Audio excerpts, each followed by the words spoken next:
ఇప్పుడు ఇక్కడ చూపించుకొని ప్రెగ్నెన్సీ వచ్చిన వాళ్ళు, డెలివరీ అయిన వాళ్ళు వాళ్ళ ఎక్స్పీరియన్స్ చెప్తారు. ఇక వాళ్ళ హస్బెండ్ రామకృష్ణ యాక్చువల్గా పీసీఓడి ప్రాబ్లం తనకి. సో అప్పుడు ఒకసారి వచ్చి కన్సల్ట్ అయ్యాము. అప్పుడు మీరు చెప్పారు యాక్చువల్గా ఇది పెద్ద ప్రాబ్లం ఏం కాదు, కొంచెం క్యూర్ అయిపోతుంది. ఆయన కొంచెం తక్కువ మెడిసిన్స్ రాశారు. నేను కంపేర్ టు ప్రీవియస్ గా వాడిన మెడిసిన్స్ చూస్తే అసలు మెడిసిన్స్ ఏం రాయలేదు కదా అని అనుకున్నాను నేనైతే ఫస్ట్ ఆఫ్ ఆల్. ఓకే చూద్దాం ఏమవుతుంది అన్నట్టుగా ఫస్ట్ వచ్చాను. తర్వాత కౌన్సిలింగ్ ఇట్లా సెషన్స్ అటెండ్ అయ్యాము. అప్పుడు కొంచెం కాన్ఫిడెన్స్ వచ్చింది. నిజంగా చెప్పాలంటే నాకైతే కాన్ఫిడెన్స్ వచ్చింది. మామూలుగా మనం ఏమనుకుంటాం అంటే మాత్రం వేసుకుంటే తగ్గిపోతుంది అనుకుంటాం. నేనైతే బేసిక్ అయితే టాబ్లెట్స్ ని అసలు వాడను. ఈవెన్ ఒక జ్వరం వచ్చినా కానీ ఏముందో రేపటికి తగ్గిపోతుంది అనుకుంటా. కొంచెం కాన్ఫిడెన్స్ ఉంటే ఆటోమేటిక్గా పోతుంది అని అది నా ఫీలింగ్, పర్సనల్ ఫీలింగ్. సో ఇక్కడికి వచ్చిన తర్వాత నేనేమనుకున్నానంటే కాన్ఫిడెన్స్ లెవెల్స్ మీరు చాలా బాగా ఇంప్రూవ్ చేశారు.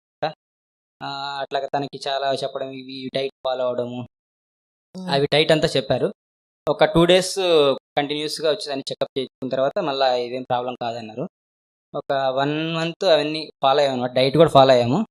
నెక్స్ట్ వాకింగ్ అవి చేయమన్నారు, వాకింగ్ చేశాను. నెక్స్ట్ వచ్చేసి నెక్స్ట్ 1 month అంత మీరే ఏమైనా చెప్పారో అవన్నీ ఫాలో అవుతూ వచ్చాము. తర్వాత కొంచెం నార్మల్గా అట్లీస్ట్ ఇండికేషన్ లాగా అట్లా అనిపించింది అనమాట. అంటే అంతకుముందు అసలు పూర్తిగా ఇర్రెగ్యులర్గా ఉండేది, కానీ అట్లీస్ట్ టైం అట్లా కొంచెం రెగ్యులర్ అయింది. తర్వాత మళ్ళీ ఒక 2-3 months అలానే కొంచెం అట్లీస్ట్ టైంకి అట్లా వచ్చే విధంగా అట్లా వచ్చేది అనమాట.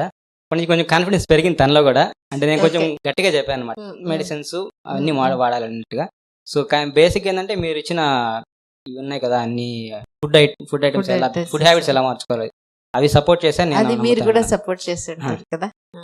మీరు యోగాకి అట్లా పంపించమన్నారు. నాకు దగ్గరలో అంటే బెంగళూరు ఉన్నారు కదా, దొరుకుతాయి కాబట్టి ఒక 1.5 month యోగాకి వెళ్ళి మార్నింగ్ 6 o'clock అక్కడ డ్రాప్ చేసి మళ్ళీ 1 hour తర్వాత 1.5 hour తీసుకొచ్చేవాడిని ఎర్లీ మార్నింగ్. తర్వాత వాకింగ్ కి తర్వాత వెళ్ళేవాడిని. 1.5 month మాత్రం వెళ్ళింది యోగాకి. అది కొంచెం సపోర్ట్ చేసింది అనుకుంటున్నాను. తర్వాత వాకింగ్ అట్లా వెళ్తూ ఉండేది. మీరు వెయిట్ తగ్గరమన్నారు యాక్చువల్గా ఫస్ట్ లో. తనేం పెద్ద వెయిట్ లేదు, ఓవర్ వెయిట్ ఏం 60+ అట్లీస్ట్ కొంచెం వెయిట్ తగ్గరమన్నారు. ఒక 2 kgs మాత్రం తగ్గింది. తర్వాత మంతే కన్సీవ్ అయింది. చాలా థ్యాంక్స్ అండి.